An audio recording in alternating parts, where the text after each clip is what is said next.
Now, away from that, the criminal court of Sharjah in the United Arab Emirates has sentenced 8 Nigerians to death for carrying out what it termed as a string of armed robberies at money exchanges and cash machines across the Emirates in December 2016.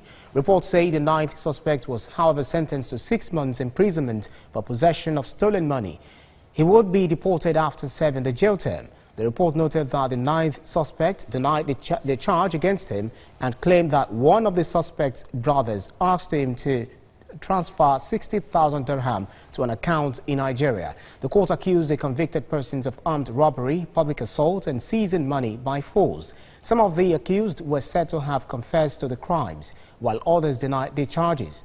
A total of 1.8 million dirham in cash was reportedly stolen from 3 locations. And joining me via Skype to discuss these is a global affairs policy analyst, Collins Nweke. Thanks so much for joining us. Oftentimes, the government has reminded Nigerians of being good ambassadors in the diaspora. Do you feel this is bringing a kind of disgrace to this country? It could be looked at from that perspective, but I think we need to begin to look beyond the stereotype. The stereotype being that a very tiny, insignificant minority of Nigerians in diaspora actually now and again do things that are untoward, but those things don't quite represent Nigeria. There are millions of Nigerians in diaspora who are excelling in their different fields of endeavor, doing Nigeria proud. I think it's important to always emphasize those Nigerians while indeed acknowledging that there are a few bad apples amongst us, and those ones need to be called out for who they are and actually condemned when they do things like the one that just took place in United Arab Emirates. But by no means, these are not the representatives of the Nigeria that we know. Well, without thinking about those who are doing well outside Nigeria, but then these are still our seeds. There is no disputing the fact that these countries are strictly following the provisions of their law. But is it possible for the government to make diplomatic appeal to these countries to either repatriate them to be punished here or give them lesser punitive sanctions?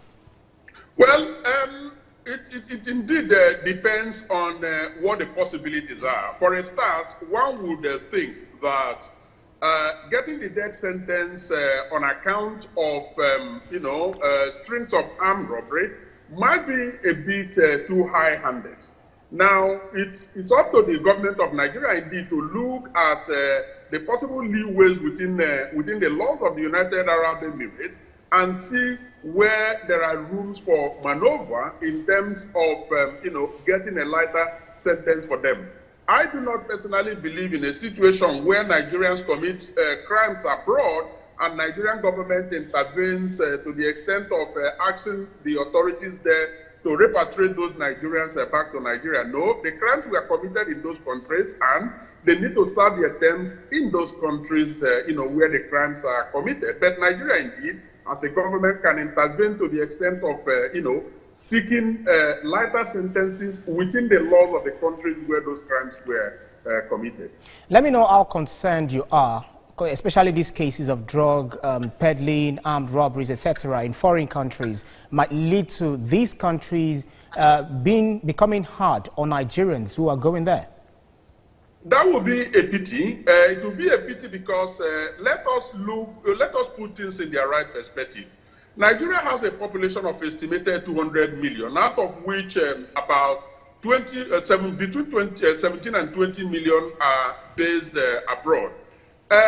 It is actually unrealistic to expect that all of these Nigerians, 200 million in Nigeria and between 17 and 20 million abroad, would be the best crop of individuals that Nigeria has. No, that is unrealistic. So Nigeria is made of, just like any other country, of the good, the bad, and the ugly. Now, when those crimes occur, we should look at the crimes that have taken place, and those people should be accordingly punished. We shouldn't be looking at the nationalities of these people that have committed crime. The focus should be on the crime and not where those people come from. Incidentally, these ones are Nigerians. That's one. On the other hand, I think Nigeria needs to strengthen its laws around controlling drug traffic leaving Nigeria and coming into Nigeria, especially in this case, those ones destined, having Nigeria as origin and going to other countries. The National Drug Law Enforcement Agency needs to step up, its work and, take care of those issues. All right. Thank you so much for your insight. Global Affairs Analyst, Policy Analyst, Collins Wiki. Thank you so much for your time. Yeah.